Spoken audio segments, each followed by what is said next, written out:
Okay, so let's keep going with symbolic interaction. Remember, symbolic interaction looks at how people develop and apply meaning to the things in their world through social interaction. And as a result of this, how that meaning affects their interaction. So how we develop a sense of self by interacting with people around us. How we take the point of view of somebody else. How we develop subjective meanings. So for example, we all develop our own meaning for love, or what it means to be unfaithful, or for family. And symbolic interaction states that human interaction is mediated by the use of symbols and what they signify to us. Symbolic interaction focuses on interpretation and on ascertaining the meaning of somebody's actions. So, race and ethnicity are a source of meaning for your own identity and a source for how you identify others. It would look at how people define their race and the race of others. Some interactionists propose that it is the symbol of race, not race itself, that is what leads to racism, because symbolic interaction is all about symbols. So as you might imagine, in regards to race and ethnicity, symbolic interaction has quite a bit to say.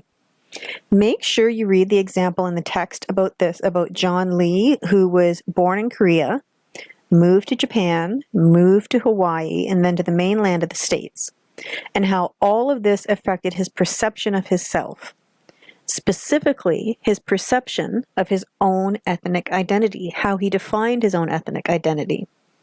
Because this story outlines how his racial identity shifted, how his ethnic identity shifted as a result of where he lived at various times in his life, and how the people around him interacted with him based on their perceptions of his race and ethnicity. So the social context in which he lived continuously reshaped his identity. In other words, a racist or ethnic label, a racial or ethnic identity develops and evolves from a combination of what people think of themselves, as well as what people outside the group think of them, and what is imposed on them by society. All of these things interact with each other and affect each other. The textbook provides the example of when Europeans first encountered indigenous people in North America, and that when Christopher Columbus first met them, he referred to them as Indians because he thought he was in India. Even though he was incorrect, this term, this name stuck. This label was then imposed on them, and eventually even used by some to describe themselves. And this persevered for years, for decades and decades, and didn't bring change in any significant way until the 1960s. This leads to a very important point, and that is that a person does not necessarily choose or determine their own racial or ethnic identity, or all the components of it, because these are things that are at least in part socially constructed by the society around them. So First Nations people were labeled in a manner they didn't create or choose, and that general label of Indian was then used to describe all of them. Not only was this label imposed on them, it was imposed on all of them as one big group, implying all were the same, with everything that the idea of sameness implies, when in fact there were and are several different tribes. Because race and ethnicity are socially constructed, they can change, they can evolve, they can be affected by what is going on in the world, by what has occurred in the past, for the good or in a negative way. For example, think about how societal perceptions of what it means to be Muslim or Arab changed after the attacks on September 11, 2001 for some people. Their idea or their perception of what it means to be Muslim shifted because of what occurred. Now they shifted incorrectly. They shifted based on false information and inaccurate beliefs, but they still shifted. Some people in some parts of the U.S. openly stated at the time and still feel that they don't believe somebody could be of Arab descent or be Muslim without having terroristic tendencies.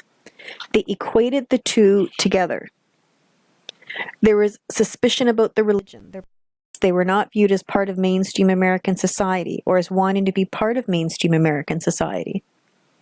Even though Islam is the third largest religion in the U.S. behind Christianity and Judaism. In 2016, there were 3.3 million Muslims living in the United States, about 1% of the total American population. Muslim Americans did not choose that identification, it was placed on them. So the concepts of race and ethnicity can change over time. What it means to be Muslim, what it means to be African American. And there can also be differences in race and ethnicity between different societies. If a society allows for freedom of choice, these two concepts are not static. The text gives the example of Irish Canadians, one that I find humorous since my mother's family is Irish. And it seems odd because you don't really generally think of being Irish as something that would be negative anyway, but in the past, Irish Catholics were indeed viewed very negatively. They were lazy drunks that fought all the time. That was the perception. Again, this was an identity imposed on Irish Catholics as a whole. One they didn't choose, but that others chose for them and imposed on them. No matter where you live in Canada or the US, but this has changed significantly for people of Irish descent, hasn't it? So we've gone from people openly saying we will not hire Irish people, to that now, no matter where you live in Canada or the US, you know that St. Patrick's Day is recognized on March 17, and people celebrate to varying degrees, depending on your age and where you are, all over both of our countries. Now, people do this with abandon and play along with everyone kind of pretending to be Irish for a day. There's nothing negative about it at all. In Chicago every year, the Chicago dyed green. Thousands of people line the banks of the river and watch as a boat releases dye into the river and turns the river a green color. Now, the dye is non-toxic. It's actually a powder-based food dye that used to be used to detect leaks in plumbing. There are parades, sometimes festivals. Traditional Irish music is played. People wear green and put up shamrocks. So being of Irish descent went from being something that was openly looked down upon, people were openly discriminated against, to being just okay, to being actually something that's positive. So again, race and ethnicity are socially constructed. They can change. They can evolve for the good or in a negative way. In fact, for most of those who descended from Irish immigrants in the late 1800s, early 1900s, as well as people from other countries, they view their ethnicity largely as symbolic at this point. Symbolic ethnicity refers to a nostalgic allegiance to the culture of the immigrant generation or that of the old country, but it's not usually incorporated into everyday behavior.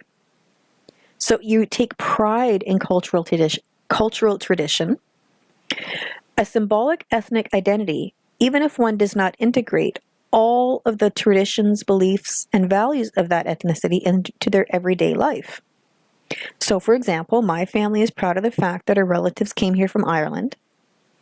Not myself, but a few aunts of mine and my own grandmother, when she was alive, even managed to trace back what actual boat they were on, when it died, how long they were kept in quarantine because there was illness on the boat and some of my relatives died, and where they were sent after quarantine. They even went back further to Ireland itself and know exactly where they had been living when they were there. But the thing about symbolic ethnicity is that people incorporate all of the ethnicity, all of the values or traditions or customs. People kind of pick and choose like a buffet what they want, and then they disregard the rest. And St. Patrick's Day is a good example of this. A lot of people in Canada and the States share an Irish ancestry, but most don't celebrate it or practice any of it except on St. Patrick's Day. On St. Patrick's Day, it's kiss me, I'm Irish, and I'm from the north or the south, and it's wearing green and talking about your heritage like your family just got off the boat a few years ago. A person whose family originally came from Ireland 100 years ago might disregard every other aspect of Irish ethnicity, but on St. Patrick's Day, they do all this and more. They drink green beer. Or maybe at a funeral, they look at it as a traditional Irish wake with a lot of drinking and carrying on to celebrating life and mourn somebody in that way. So they pick and choose. They kind of cherry aspects they like about Irish ethnicity and culture. And that's the Irish affinity for pub life and drinking beer, but that's it. So although about 90% of Ireland is Roman Catholic, this religion is very dominant in Irish culture and ethnicity. But many people in Canada and the US who very proudly identify themselves as Irish American or Irish Canadian are not Catholic, and they don't incorporate all of that into their daily life. Is part of this symbolic ethnicity due to interest? Sure it is. A lot of people have a genuine interest in history and where they came from. This is why Ancestry.com is so popular. And you can do these these DNA tests, where you send you spit in a tube or swab the inside of your mouth. On this slide here, you'll see a link to a commercial about this, that somebody finds out that they were mistaken about their Irish ancestry. My mom is waiting for the results of her DNA test. And I said, wouldn't it be funny if we found out we're not Irish at all and we're from somewhere else? So this is due to a nostalgic feeling, a feeling of wanting to identify with where you come from, wanting to know about it, of being proud of the decision to go to Canada, knowing how difficult the voyage would be and that they would be completely starting over. It is not like this for all people who immigrated to Canada, though, even those who did so around the same time as there was a huge surge of Irish immigration. Different racial and ethnic groups face varying levels of prejudice, discrimination, and racism. For example, Black Canadians have simply not been given access to the amount of leeway Irish Canadians have in regards to symbolic ethnicity.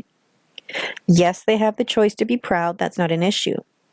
But Black Canadians still face racism from people who are Black. They are still subject to racist beliefs by others. They haven't chosen this, it's imposed on them. They're subject to racism as well as institutional racism. There's a very small section in the text in this discussion about Malcolm X and his conversations with his professors, educated African American men with PhDs, and he asked them, what do you think your white coworkers call a well-educated Negro? And I'm going to use inappropriate language here, so please keep in mind this is in the context of the conversation. Malcolm X said, you may be well-educated, but your white coworkers still call you a nigger. And the reason he said this was he was highlighting the point that racism is racism. It doesn't discriminate based on your socioeconomic status, on your gender, your age, your education, your occupation. And I found that to be a very clear, very powerful example. Something about it really resonated with me. And this brings the discussion of symbolic interactionism and how it views race and ethnicity kind of full circle. Race and ethnicity are a source of meaning for your own identity and a source for how you identify others. It looks at how people define their race and the race of other people. So a person does not necessarily choose or determine their own racial or ethnic identity because these are things that are at least in part socially constructed. And as such, they can change and shift and evolve over time for the better or in a negative way. Conflict theory. Big emphasis on colonialism. Why? Because colonialism is all about people from one country invading another to take over their political society, their culture, and their economy.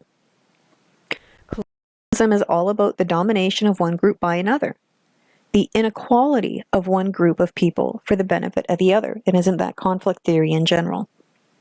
So the invading country believes the people who already live there are inferior, that they're substandard, that the native population of the country are lower than them, and because of that, it's not only okay, but justifiable for them to assume control of the country in every way. And when I use the term native here in regards to colonialism, I don't mean First Nations people, I mean people who are native to a country who are originally there, not necessarily First Nations. Once this has occurred, the invading country then stops the Native population from assimilating to them, from assimilating to the new way of life they've introduced, and this is done by segregating them, both physically and psychologically. So, segregating them physically regarding where they're allowed to live or work, where they're allowed to worship, or maybe how they worship, maybe where they're allowed to shop or eat, or what doctors they can see, or what hospitals they can go to. The Native population is segregated in terms of their social relationships, who they're allowed to socialize with, be friends with, where or if they can be educated, who they can marry. And according to conflict theory, this is quite clearly what has occurred, historically speaking, in Canada.